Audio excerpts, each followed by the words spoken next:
Life leads to the transcendent. Life is a mystery to us. Nobody can fathom it.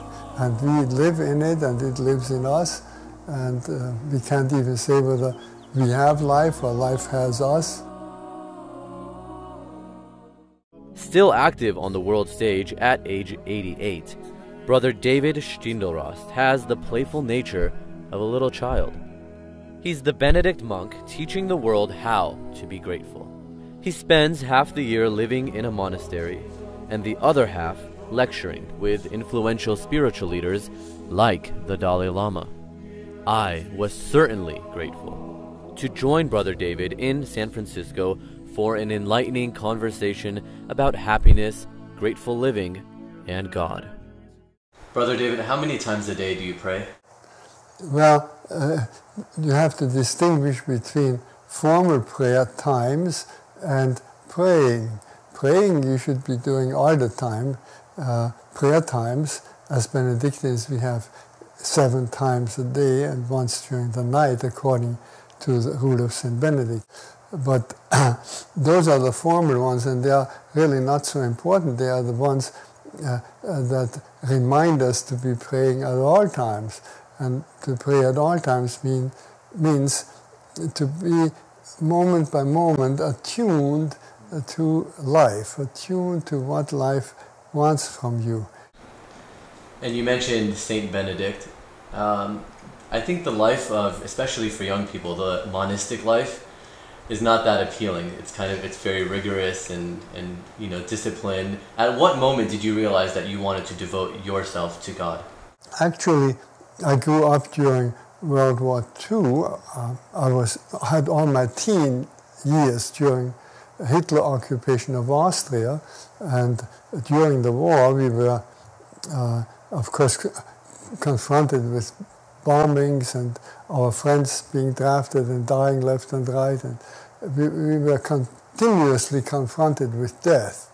And in the Rule of St. Benedict, which I had read at that time, and in that Rule of St. Benedict, it has one little sentence that says, to have death at all times before your eyes. And that impressed me very much at that time already when I read it for the first time, because it was when we had death at all times before our eyes. And then, when the war was over and I was still alive, which was, you can't imagine what a surprise that was.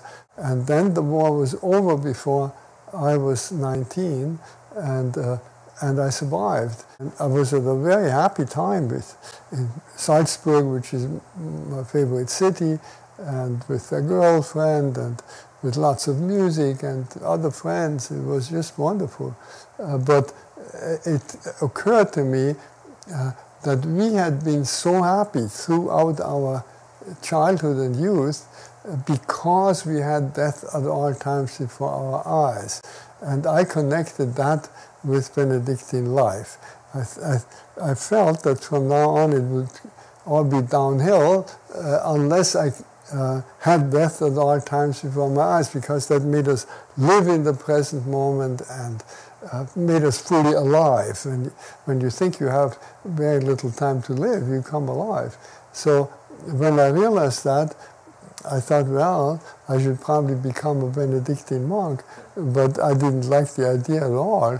And I actually ran away from it and found all sorts of excuses, and then finally went to the United States, which is not the place where one normally goes in order to join a monastery. Right.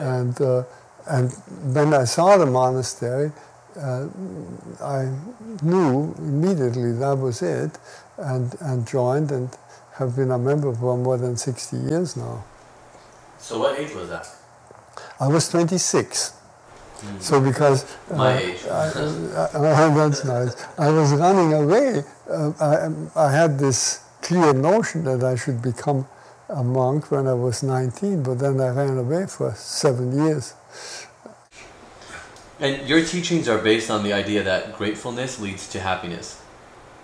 Are you truly grateful for every single moment that you experience? I'm glad you put it this way, every single moment, and not everything that you experience, because I cannot and nobody can be grateful for everything that we experience. Everybody can think of many, many things that one cannot be grateful for. War and exploitation and hunger and degradation of the environment, and in personal life there are many things that you can't be grateful for. But in every moment you can be grateful, because at every moment you can be grateful for the opportunity that this present moment offers you. When we realize that the most precious thing that is given to us, and really freely given to us, is the present moment, then we have reason every moment to be grateful for the opportunity that this moment affords us. And unless we had a moment, we wouldn't have opportunity to enjoy and to learn and to grow and to do whatever else we want to do. It seems like every time I turn on the news, there's some kind of story about war or fighting, violence. Why do you think religious wars and religious divides are so prevalent? Religious wars? Or wars in the name of religion. People will always use that as an excuse. Right. Religious wars is a contradiction in terms, of course.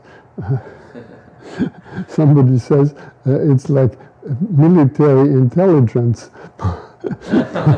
But military is the unintelligent answer to the world problems. That's also why we have wars. And so why are many of these wars under the cover of religious convictions? Because religious convictions tend to have a very strong hold on people, and those who want to fight others try to enlist those strong emotions that are raised by whatever religious label we give ourselves. And what is your relationship with God? I would first stop and ask what you mean by God. And God is originally a word that is not God or goddess, not he or she, but the word God is originally neuter, and it means an attitude, or it means on our part an attitude, on the part of that which we call God, a quality. And so originally God means that which we call to, that which is called upon, or to which we are in a relationship of speaking and listening. That is the idea behind God. The easiest way of speaking about this mystery is to call it life, because that's something all of us know. We all know we have a relationship to life. So I will take your question now as meaning, what is your relationship to life? And my first answer is, when I stop and consider it, I'm profoundly grateful that I am alive. I could be a rock, or I could not even be around. Why am I here at all? So I'm profoundly grateful that I have life. And then, as I live and experience life, and see it in others, and see it in animals and plants and in the whole cosmos, as I see this mystery of life, and it truly is a mystery. We can't fathom it, we can't say what it is, we can only experience, we can only live it. It's in us and we are in it. And as I experience it, I notice that it has a direction.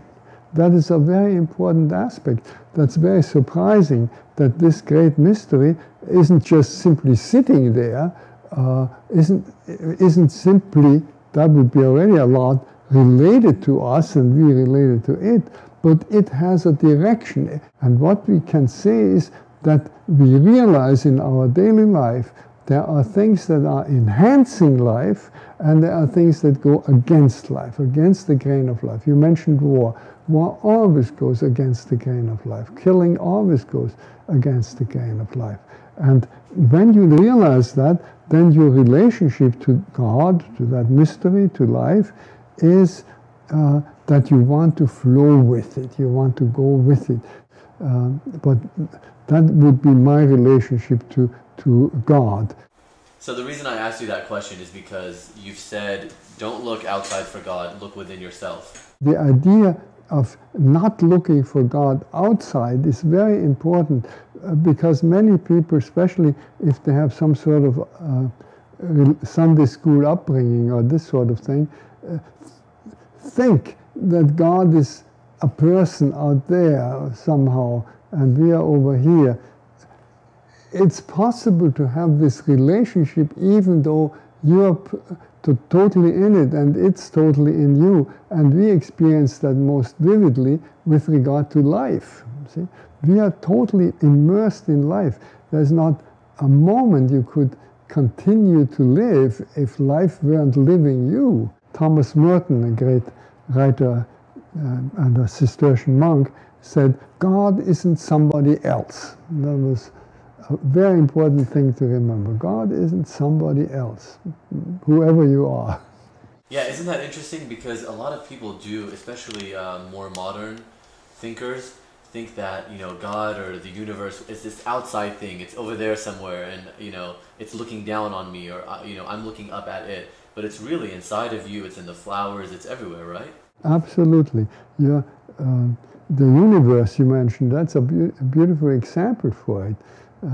It's also outside in the sense that you can relate to it. That doesn't mean outside really, not separated from you, but distinct. So we must make distinctions without separating. And yes, it's you are someone else from me, but our self is one. We are one. We have the same source. Yeah. You once, I love this story, you once sat with the Dalai Lama. We were talking about this earlier. And it was at a conference, and you shared a special moment when he took away your prayer beads. Can you tell me about that?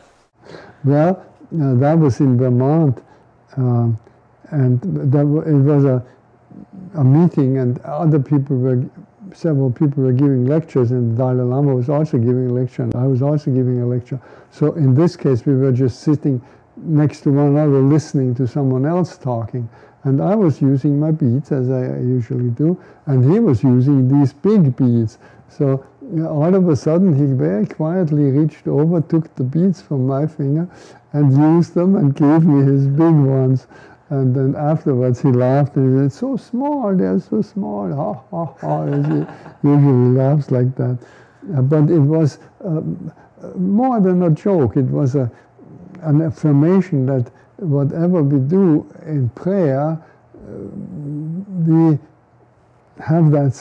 do the same thing. We attune ourselves to life, to that mystery of life. Or whether you do it as a Buddhist, or as a Hindu, as a Jew, or Muslim, or Christian, everybody does that in prayer. And that was an affirmation. And it was also a very beautiful gesture of interreligious unity. I don't even have, that was my last question. I wasn't going to ask anything else, but I just thought of something. When you said, we all do it, we all pray. Yeah. Speaking of that, Gregorian monks are known for that beautiful chanting. I just, I always listen to it at my house. I don't know what it means. I don't know what they're saying. I just love the sound of it. Can you tell me, I heard once somebody, I don't know where the quote came from, but somebody said, when you sing, you pray twice. Yes, I think that comes from St. Ambrose, who was had an interesting life. He wasn't even baptized. He was just a very popular official, a Roman official in the 5th century in Milan. And the bishop died, and they had to elect a new bishop, and they couldn't agree. That was the time when all the people elected the bishop. The church was full with people to elect this bishop, and much debate and pulling in all directions. And all of a sudden, a little child cried out, "Ambrose Bishop!" A little baby. And everybody said, "Yes, Ambrose Bishop." The one making a bishop, he wasn't even baptized. So they had to baptize him and ordain him and then make him a bishop all within a few days. And he became a very great bishop in the church and wrote many many chant melodies. Many chant melodies that we sing now and hymns go still back to St. Ambrose. So that's how he's connected with chant. And he's the one that said, who sings praise thrice. It's beautiful. Yeah, it's beautiful.